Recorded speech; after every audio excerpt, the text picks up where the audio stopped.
Today on your UI7 Newsbreak, non-tenured faculty at the University of Illinois held a 2-day strike. Plus, students came together on campus last Friday to kick off Earth Week and worked with power usage. And U of I football sprung into action for spring practice while Illini fans sat in and watched what the new coaching staff have planned. Your UI7 Newsbreak starts right now. From the Richmond Journalism Teaching Studio at the University of Illinois campus, this is your UI7 Newsbreak, your U of I news source. Good morning and welcome to this UI7 Newsbreak. I'm Billy Hatfield. And I'm Willie Oneal. The Non-Tenure Faculty Coalition organized a strike near the U of I English building Tuesday and Wednesday morning.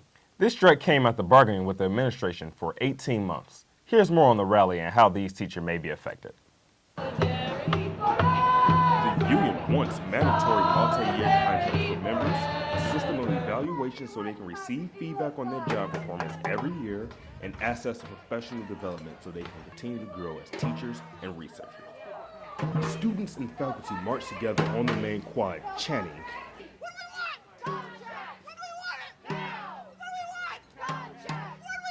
One student in particular, Isabella Piso, came to the rally because class was canceled, and she felt that professors aren't being treated fairly. People here are the ones that are affected.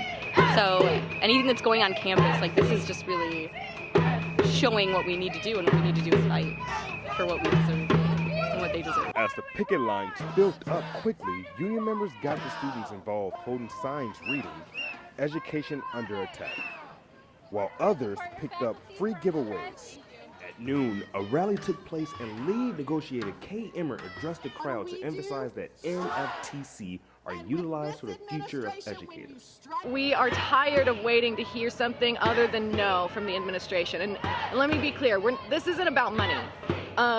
This is about having objective evaluation. Isabella also believes these are the best professors around the world for the students. Every single professor that's there is a crucial part of this university, but they're not being treated that way like a lot of minorities on campus. After the rally, members, faculty, and students took laps around the English building as they marched for solidarity. If the teachers are affected, then students like Isabella would also be affected with their future education. In Urbana, I'm Willie Oneal, UI7 Newsbreak. The non-tenured faculty strike was a 2-day affair, and here are some reactions from students and alum. AFSCME and NTFC have been fighting for a contract for a really long time, and the administration has not moved. That tells me the administration not only doesn't care about that labor, but also doesn't care about my labor very much. If they've done a good job for like 5 years or so, then they should be rewarded, but I feel like for teachers that are going to start working here for their first year, like it kind of makes sense to just be on like a year-to-year basis. I'd be scared, job security, like what would I do like after that? And I'm also an angry alumnus of U of I who thinks that the administration is not doing the right thing. The mood on the quad was much lighter last Friday when Earth Week kicked off. UI7 Newsbreak Julia Hinders shows us how some students came together to flip the switch on excessive power use. Justin Smith is no stranger to seeing the lights out on Illinois campus. As a fourth-year campus student patrol officer, Smith assists students walking alone on campus. We operate mostly at night. We usually patrol around campus to see if there's any problems, usually with drunk students or also students at libraries if it's late at night. Normally guards against the dark streets of campus, Smith and his fellow patrol officers help turn the lights off across the main quad. We also do a lot of building checks ourselves, and we usually do that while we're patrolling, so it's something that we're kind of acquainted with doing. While we don't usually operate with lights involving the buildings, we also do lights involving like street lights, where we take note if there's any out, so make sure it's bright enough on campus, so we usually report that to the police if there's any lights that are broken or anything like that. Welcome to Illini Lights Out. Illini Lights Out is just one of many events dedicated to celebrating this Earth Week. Each event aims to raise awareness and create a difference on campus. We're going to have 8 teams of students going to 8 buildings, most of them right here on the quad, and actually going into the buildings, looking for any lights that are left on or windows that are left open, and going to turn those lights off so they're off for the whole weekend and close the windows. And this is all related to energy conservation. And tonight's hope that a simple flick of the switch can make a difference. But communications professor Marianne Human says this one night won't do the trick. We hope that this will be the inaugural event and we will be doing it. We would love to do it every Friday night. Who wants to turn off those lights? In Urbana, Julia Hinders, UI7 Newsbreak. Although Earth Week kicked off this past Friday, it's still going strong into this week. UI7 Newsbreak's Gwen Peppin visited one of RSO's workshop about veganism and sustainability. UIUC Students for Environmental Concerns had two goals for their workshop. The first one was to introduce the audience to easy and tasty vegan recipes.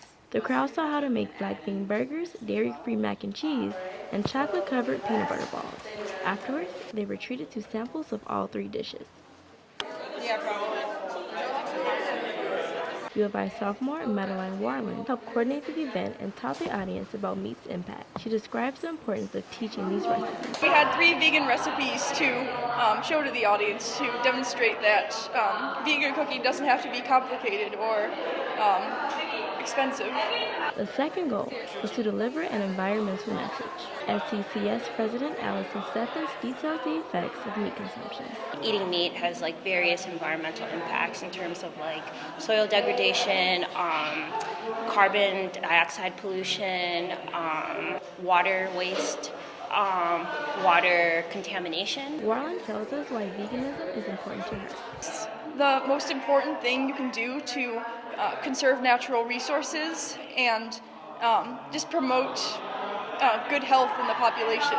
And of course, it's best for the animals too. This is the Students for Environmental Concerns first event for this year's Earth Week. The Environmental RSO meets every Wednesday at 6:30 at the University YMCA. SECS will be having Earth Week events until this Friday. The RSO has been coordinating Earth Week since 1970. This is Gwen Peppin, UI7 Newsbreak. In other campus news, the University of Illinois Neuroscience Program gave the public a chance to look into their brains on Saturday at the Orpheum Children's Science Museum. Brain Awareness Day helped families come together and learn about the brain in exciting and creative ways. Which one do you think is the human brain? One of these belongs to a human. Do you think this is a tiny little human brain? Probably not. That's too small.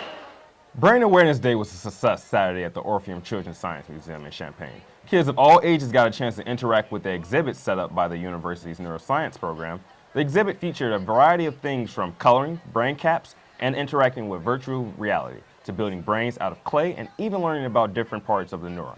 Families put their heads together to get more educated about the brain through these exciting hands-on activities. Brain Awareness Day is now in its 10th year and continues to make learning about the brain educational, interactive, and fun.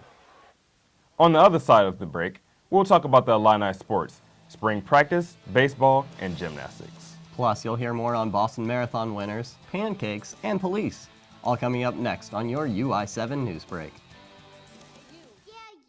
Getting that college education, what are you gonna do? Graduate and take some office job? Be like everybody else? Or will you dare do something different? Like, be a teacher. You could be my teacher. You got the skills. The smarts. Yes, you. You could be the teacher I never forget. That'd be cool. Does that corporate job even have recess? What are you gonna make of yourself? What are you gonna make of me?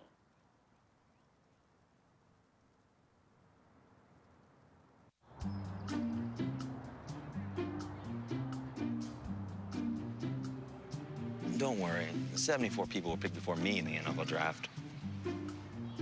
To fight childhood obesity, United Way and the NFL are helping kids play at least 60 minutes a day. Okay, time for the team obstacle course. What this place needs is more healthy kids. To get involved or donate, go to unitedway.org/play60. Now I get it. Illini fans got to see Lovie Smith take the field at the Memorial Stadium for the first time. This spring practice is just one for the changes Smith showed he had in store for the team this season. The Illini stepped into the turf at Memorial Stadium for their first spring practice, open to the public.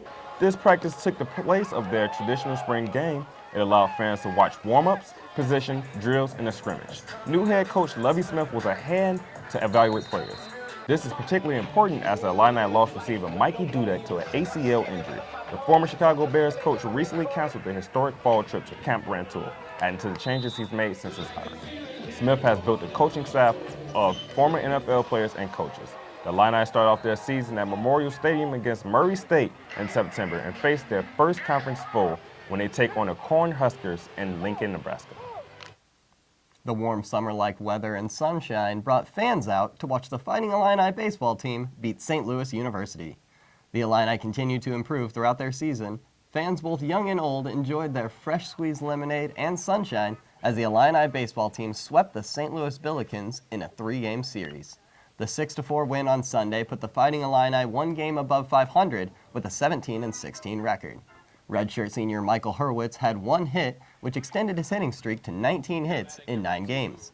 The Illini are carrying a 4-game winning streak as they go into their non-conference game on Tuesday against Eastern Illinois and back into Big Ten play this weekend against Ohio State. The Boston Marathon was last weekend, and once again, the Illinois claimed the winning title. University of Illinois alumni and graduate student Tatiana McFadden has done it again. She came in first place in the women's wheelchair division with a time of 1 hour and 46 minutes. McFadden is no stranger to success. She's claimed the Grand Slam 3 times now, meaning she's won 4 of the world's largest marathons in 1 year. She also boasts 11 Paralympic medals. McFadden will compete in the London Marathon Sunday in the hopes of being one race closer to her 4th Grand Slam. As the Special Olympics draw near, local police officers help raise funds for the athletes and awards. See how they fed the community while spreading awareness of the events. To serve and protect. That was the code epitomized by many local police officers on Saturday at the Short Stacks for Tall Causes pancake breakfast. This $5 meal consisted of endless pancakes, bacon, and drink, prepared by the staff of Applebee's in Savoy and other community volunteers. 4 of every $5 raised went to support the Torch Run. So the Torch Run is a group of law enforcement officers throughout the state that we all fundraise throughout the year for Special Olympics. So we're guardians of the flame. So just like in regular Olympics, how they have the big flame for opening ceremonies, we as police officers do the same thing for Special Olympics. A couple of these Special Olympians were able to attend the event and personally thank patrons for their support.